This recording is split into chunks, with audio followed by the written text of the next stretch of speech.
तो बिल्कुल मैं तो कल सुबह तक कर सकता हूँ। कीर्तन तो भी करेंगे, प्रश्न है किसी का कोई? हाँ जी। आप चरित्र की बात कर रहे थे ना, हाँ कृष्ण जी की तो बहुत सारी बीवियां थी, हाँ गोपियां थी, हाँ, कौन सा? बड़ी अच्छी बात है। मैं जब चरित्र की बात करता हूँ तो लोग बोलते हैं आपके इष्ट तो नहीं हिल गए? हाँ, कृष्ण की जगह चरित्र की बात आती है तो राम जी भी चले जाते हो। देखो, जब हम शुरू से हम कृष्ण लीला देखते हैं तो जब हम ये बात सुनते हैं तो हमें बड़ा अजीब लगता है कि इनकी इतनी सारी पत्नियां हैं, इनको तो चीर हरण लीला करी है, ये तो रास लीला करते हैं। तो हमें समझना होगा इन सारी लीलाओं को, ये हैं क्या। जब 16,108 रानियां द्वारका में थी कृष्ण की, तब भी राधा और जितनी गोपियां थी वो सब यहाँ पे विरह में उनके लिए रो रही थी। और कैसा प्रेम था, ऐसा प्रेम कि जब उद्धव वहां पे पहुंचा तो उद्धव को बोला, उद्धव ने गलती से आके ये बोल दिया, कृष्ण वहां आपके विरह में राधा राधा करके रोते हैं। उद्धव को बोला, उद्धव तुम प्रेम की परिभाषा जानते नहीं, निपट मूर्ख हो। तुम सोच रही हो कि हमें इससे प्रसन्नता होगी ये जान के कि वो वहां पे रोते हैं, तुमने हमारा हृदय और दुखी कर दिया। अब इतनी विनती सुनना, वहां जाके उन्हें हमारा हाल मत बताना कि हम कितने दुखी हैं।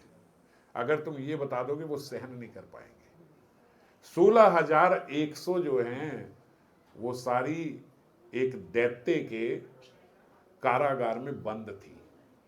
पहले का जमाना था कि एक स्त्री एक रात भी बाहर रह जाए तो फिर उसे कोई अपनाता नहीं था। और वो राक्षस जो है, क्या नाम था, भौमासुर, भौमासुर ने ये 16,100 कन्याओं को अपनी कैद में बंद कर लिया। और इन्होंने 16,100 जो राजकुमारियां थी अलग अलग प्रोविंस के राजाओं की, इन्होंने प्रार्थना करी भगवान श्री कृष्ण से कि हमें बचा लो, हमें निकाल लो। और जब इन्होंने हरि से प्रार्थना करी तो भगवान ने भौमासुर के साथ युद्ध करके, क्योंकि भौमासुर को देवी देवता भी हरा नहीं पाए थे, फिर भगवान का उनके साथ युद्ध हुआ, उसका वध किया और 16,100 राजकुमारियों को छुड़ाया। तो वो चरण में पड़ गई कि अब हमें कोई नहीं अपनाएगा, आपने हमें छुड़ा तो लिया मगर हमारा जीवन तो व्यर्थ है। तो भगवान ने द्वारका में 16,100 विवाह करके अपने 16,100 स्वरूप बना लिए, अपने आप को एक्सपेंड कर लिया और प्रत्येक राजकुमारी के साथ रहे। समझ गए? ऐसा नहीं है कि अपने आनंद के लिए 16,108 रानियां हो गई, फिर 16,100 स्वरूप भी बनाए। जब लोग बोलते हैं कि ये कैसा चरित्र है, तो हम बोले अगर आप 1 से 2 हो सकते हो तो 2 शादी कर सकते हो सकते हो। पर 16,108 रानी ऐसे नहीं एक ही कृष्ण है, एक एक करके एक एक के पास मिलने जा रहे हैं ना। ये भागवतम में आता है, जब नारद जी गए तो नारद जी ने देखा हर महल में कृष्ण बैठे हैं, हर रानी के साथ, हर एक के साथ 10-10 पुत्र हैं, उनके साथ वो खेल रहे हैं अलग अलग स्वरूपों में। और जो चीर हरण लीला है, हम कहते हैं गोपियों के वस्त्र चुरा लिए, ये कर लिए, ये क्या बात है भाई? तो शुरू से देखें, जो ये साक्षात कृष्ण जो हैं, इन्होंने शुरू से लीला शुरू करी माखन चुराने की। अब माखन चुराने की लीला का क्या महत्व है, क्या इसके पीछे, समझो। 5-10 मिनट लो ना ये समझाने में। जो माखन चोरी लीला है उसमें क्या है, ये जो हंडिया है, ये मटकी, ये शरीर है मिट्टी का बना हुआ। और ठाकुर जी जो चुराते थे माखन, बोले वो ये बताते थे कि मुझे आपका शरीर नहीं चाहिए, मुझे आपके भीतर का मन चाहिए। तो मन रूपी माखन निकाल लेते थे और हांडी फोड़ देते थे, और जहां जाते थे फोड़ के आते थे हांडी। और गोपियां जो हैं, बोले चोर भी थे तो चोरी भी करते थे। और चरित्र की बात सुनो, तो गोपियां जो हैं, बोले वो चाहती थी कि ये आए हमारे घर में, वो दिन रात प्रार्थना करती थी कि बाल गोपाल कृष्ण हमारे घर आए। अब आए और ऐसे माखन पड़ाओ और खा के चले जाएं तो क्या स्वाद आया भाई हमें? आए तो थोड़ा समय रुके तो सही। तो क्या करती, बोले माखन को अंदर एकदम छुपा के आई, बाहर बैठी है, और कन्हैया को बोल रही है कि कन्हैया, और थोड़ा माखन जो है ना वो अपने ही नीचे सीट पे रख लिया है और उसी के ऊपर बैठी है, नीचे हांडी पड़ी है। भैया कैसे चोरी करोगे? अब कन्हैया को तो पता नहीं है कहाँ है। बोले कन्हैया बहुत दिन है गए, माखन नहीं खाया तूने। कन्हैया बोले मैं तो खाना चाहूँ। वो खा ले। अब जाके देख के आए तो अंदर कुछ है ही नहीं। होएगा कैसे, वो तो गोपी के नीचे है। अब ठाकुर जी कहे भैया गंध तो आ रही है माखन की, मगर ये गोपी जो है बड़ी चतुर है, इधर उधर देख आया, कहीं मिल नहीं रहा है। तो क्या करा, उसकी जो गौशाला थी, पहले सबकी गौशाला भी होती थी, थोड़ी गायें होती थी, बछड़े होते थे, वहाँ जाके गौशाला में बछड़ों को खोल दिया। बछड़े जो हैं सारी गौआ का दूध पी रही हैं, और वहाँ जाके गोपी को बोले, ए गोपी, कल तेरा माखन ना निकलेगा, क्योंकि तने दूध ही ना मिलेगा। वहाँ तो सारे बछड़े खोल दिए, वो सब गाय का दूध पी जाएंगे, और गाय का बाकी का जो दूध है वो सब वहीं बह जाएगा, तू यहीं बैठी रही हो। अब गोपी तुरंत भागी भैया देखने के लिए कि इसने क्या हो गया, वहाँ कैसे बछड़े खोल गए। जितनी देर में वहाँ भागी उतनी देर में देखा वहाँ के नीचे ही माखन रखा हुआ, वो खोला, माखन निकाला, माखन खाना शुरू।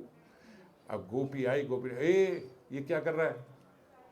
बोले मैं तो कुछ ना कर रहा हूँ, तेरे माखन में चूंटियाँ और लग गई थी, वो निकाल रहा था। भाई कैसे निकाल रहा था? बोले हाथ से निकाल रहा था, चूटियाँ पकड़ पकड़ के इतनी सारी चूटी हो गई। बोले फिर तो तेरी बस उंगली पे ही माखन होना चाहिए चूटी, जहाँ से पूरे हाथ पे कैसे माखन लगाए? बोले अरे गोपी, एक चींटी होती है क्या? जब चींटी होती है तो बहुत सारी चींटियाँ होती है, सब लोगों को निकाल रहा था ऐसे कर। बोले तो तेरे हाथ पे ही होना चाहिए, तेरे मुंह पे कैसे लग गया माखन? बोले जब चींटी चल रही है, खुजली हो रही है, तो करूंगा मुंह पे तो मुंह पे भी लग जाएगा, तो माखन मेरे वहां भी लग गया, क्या बात है इसमें? बोले तू चोर है। अब ये सब गोपी क्यों करती है? आनंद लेने के लिए कि थोड़ी देर और रुके, नहीं तो भग लेगा यहां से। बोले तू चोर है, आज तेरी मैया को बताऊंगी। बोले सुन गोपी, तेरे और मेरे बीच की बात है, मैया को बीच में लाने की जरूरत नहीं है। हमारे यहाँ 9 लाख गायें हैं बाबा की, नंद बाबा की। तेरे को माखन चाहिए ना, वहां से जाके ले लियो, ये नहीं तेरी हंडिया, ले फोड़ दी, अब जाके हमारे वहां से ले आइयो। उसने कहा बड़ी बदतमीजी हो गई भाई, एक तो मैं आराम से बात करी हूँ, हंडिया मेरी और फोड़ दी, हाथ पकड़ लिया, तू चल, आज तेरी मैया के पास लेके जाती हूँ और दिखाती हूँ। वो भी बोलती हैं कि तू चोरी नहीं करता। अब ये सब क्यों? आनंद हो रहा है, इनका हाथ पकड़ के लेके जाऊंगी, वहां पे करूंगी, मजे तो आ रहे हैं। मगर उलाना देते हुए, लीला करते हुए ठाकुर जी का हाथ पकड़ के लेके जा रही है। अब जो लेके जा रही है, तो जैसे गाँव में होता है ना, सब आदमी लोग बैठे हैं वहाँ एक जगह बैठे। बोले गोपी तू इतनी जो बावली हो रही है ना, आज मेरा हाथ पकड़ के लेके जा रही है, देखियो घर जाके तेरी आज कितनी पिटाई होने वाली है। क्यों रे? बोले वहाँ देख तेरे ससुर बैठे हैं, सब बैठे हैं, और घूंघट ना काट के जा रही है, ऐसे ही निकलते जा रही है, देखिए तेरी क्या हाल हुई। उसने बोला बात तो सही बोल रहा है, घूंघट ऐसे कर लिया। अब जब घूंघट आगे कर लिया तो अब तो कुछ दिख नहीं रहा है।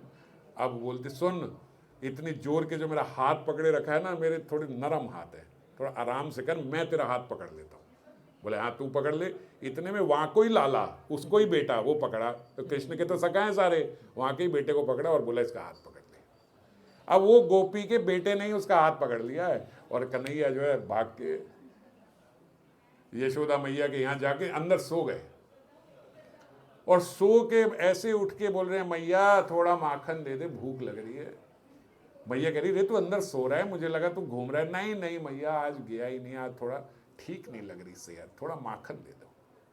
अब इसीलिए कि वो आएगी तो देखेगी, अब वहीं पे बैठे, वहीं मैया उन्हें माखन खिला रही। वो घूंघट काढ़े हुए गोपी आई, ले यशोदा, आज तेरे लाला को रंगे हाथ पकड़ के लाई हूँ, ले पकड़, ये देख, तू कहती है ये बाहर कहीं माखन खाता नहीं, हमारे वहाँ माखन खा रहा था। यशोदा हंस रही है, भाई लाला साथ पड़ा है, अपने लाला को हाथ पकड़ रखा है, और बोल रही है कन्हैया को लेके आई हो। वो बोल रही तो बावरी तो ना आ गई? बोले मैं बावरी नहीं आ गई, अब तेरे को बावरी कर दूंगी, ये देख, इसका हाथ पकड़ के लाई। वो कह रही अपना घूंघट हटा ले। घूंघट हटा के देखा, अपने ही लाला पकड़ रखा है। एक चपत लगे, तू यहाँ क्या कर रहा है? बोले कन्हैया कर चुप, आराम से, और उसको साथ ले जाके बोल रहे अगली बारी जहां भी माखन ले जाएंगे, पहलो नंबर तेरा है, सबसे ज्यादा माखन तू खाएगा, चुप करके आज एक थप्पड़ खा ले, कोई बात नहीं।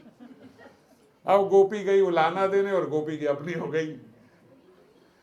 गोपी को कह रही भैया आप बता कौन है, और गोपी को जाके बोल रहे अगली बारी जो यो किया ना, तो तेरे पति का हाथ पकड़वाऊंगा, उसको लेके आऊंगा यहाँ पे तेरे साथ। तो ये जो चोरी की लीलाएं हैं, ये चोरी नहीं है, ये ब्रज का आनंद है। हमें लगता है ये चोरी हो रही है। घंटी में गोपी जो है दूध बांध देती है, दूध की चोरी भी करते हैं, माखन की भी करते, दही की भी करते, घंटी में बांध दिया है। अब गोपी ने क्या कहा, जैसे ही आएगा, जैसे ही हाथ लगाएगा, घंटी बजेगी, सबको पता लग जाएगा। और सारी सबरी जितनी सहेलियां सबको बोल दिया भैया आज जो है कृष्ण को पकड़ लेंगे, आप चिंता ना करो, ये जितने भी चोरी वोरी करता है आज सब लोग को पकड़ लेंगे, सारे इसके सखान को पकड़ लेंगे। कन्हैया जो है गए, वो जैसे हम लोग आज देखते हैं ना, वो 3 4 6 लोग नीचे खड़े हुए, फिर 4 लोग ऊपर, फिर 3 लोग ऊपर, एक ऊपर जैसे कन्हैया ऊपर पहुंच के मारने लगे अपनी लठिया, देखा भैया ये तो घंटी से टांगा हुआ। बोले अच्छा, गोपी बड़ी चालाक है। अब घंटी को मूड़ो पकड़ लिया कन्हैया ने, बोले देख घंटी, बजियो ना तू, जानती है ना मैं कौन हूं? घंटी बोल रही है आप तो साक्षात हरि हो, मैं पार्षद हूं आपकी, मेरी सेवा है आपके मंदिर में। बोले हाँ तो बजना नहीं।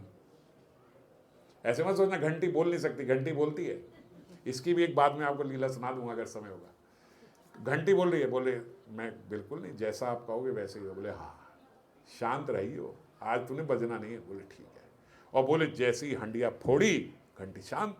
और हंडिया फोड़ के जब दूध गिर रहा है तो कन्हैया भी नीचे आ गए। अब नीचे धीरे धीरे धीरे धीरे दूध गिर रहा है, वो उसको पी रहे हैं। कभी दूध सिर पे गिर रहा है, कभी इस पे गिर रहा है, हाथ करके पी रहे हैं। नीचे जितने सखाएं वो सब लग गए हैं, वो कन्हैया के सिर से जो इधर उधर से दूध गिर रहा है वो दूध पी रहे हैं, ये पी रहे हैं।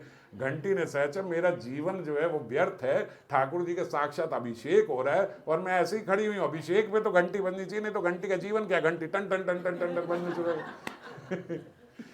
सारी गोपियां वहां पे आ गए, भैया पकड़ा गया, ये चोर है, ये देखो ये कर रहा है। और जो ही चोर तो देखा उधर से गोपी भागती आ रही, इधर से कन्हैया गोपी की तरफ ही भाग रहा है। सब सखा बोल रहे कन्हैया कहाँ भाग रहा है, वो गोपी मारेगी पकड़ के तुझे, गोपी की तरफ भाग रहा है। जो ही गोपी आई अपने मुंह से करके सारा दूध गोपी के महाराज आंखों में, सारा दूध गोपी की आंखों में। गोपी वहीं बेहोश होने की गिर, ये क्या हो गया मेरी आंखों में। और सब सखान बोले सब यही करो, सब के सब दूध ले लेके गोपियन की आंखों में मार रहे और भग गए, कोई हाथ में ना आया।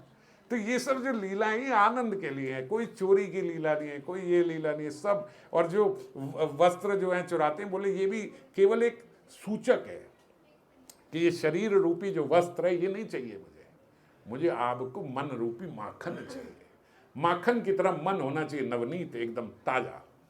बासा माखन कोई नहीं खाता, ताजा एकदम बढ़िया कोमल हृदय होना चाहिए, वो ठाकुर जी अपनाते हैं।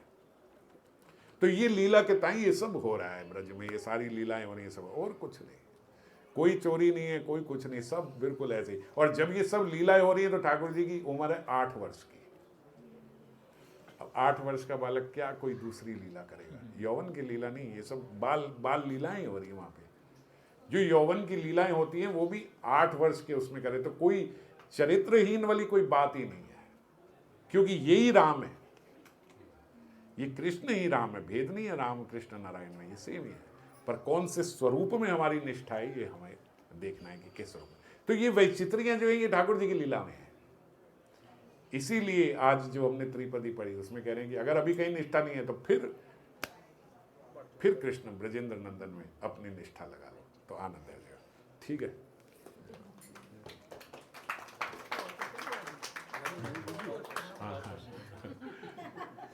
एक जैसे बोलते हैं ना, आपने बताया कि मनुष्य जन्म बहुत दुर्लभ है, और बाहर निकल के देखो इतने सारे मनुष्य हैं, चाइना जाओ भीड़ लगी हुई है, सब जगह मनुष्य है। तो मनुष्य जन्म दुर्लभ है, मनुष्य अभी कम है, ये बात नहीं है कि अभी हम देखते हैं कि बहुत सारे मनुष्य इतने सारे मनुष्य, पर इतने सारे मनुष्य, एक मनुष्य के अंदर जितने कीटाणु हैं, जीवाणु हैं, वो पूरी सृष्टि के मनुष्य बना लो तो वो कम है। आपके एक शरीर के अंदर इतने जीवाणु हैं, तो जीवात्माएं बहुत हैं, अनंत हैं। और अभी तो ये कारागार है, ये जेल है, इस जगत को जेल बताया गया है। अब हमारे यहाँ पे बाहर कितने लोग होते हैं और जेल में कितने होते हैं, उसका 1% भी नहीं है। तो भगवान के लोक में तो बड़ा आनंद हो रहा है, बहुत सब लोग हैं, हम थोड़े से लोग कारागार में फंसे हुए हैं। और हमें लग रहा है बहुत सारे लोग नहीं हैं, बस केवल 700-800 करोड़ हैं अभी भी पूरे विश्व में। और इतने करोड़ तो अभी हम जितने बैठे हैं, हम सबके शरीरों के अंदर इतने कीटाणु और इतने वायरस हैं, वो भी जीवित है, वो भी एक योनि है, वो सब उससे भी ज़्यादा है। ठीक है। और एक बाबा जो था, वो जो यमुना जी में बैठ के साधना करी उन्होंने, जिसके गुरु जी भी आ गए, तो कुछ ऐसी श्रद्धा को अपने अंदर लाना चाहे तो वो कैसे लाए? हाँ, आज लंबा हो जाता, मैंने इसलिए लिया नहीं। उसमें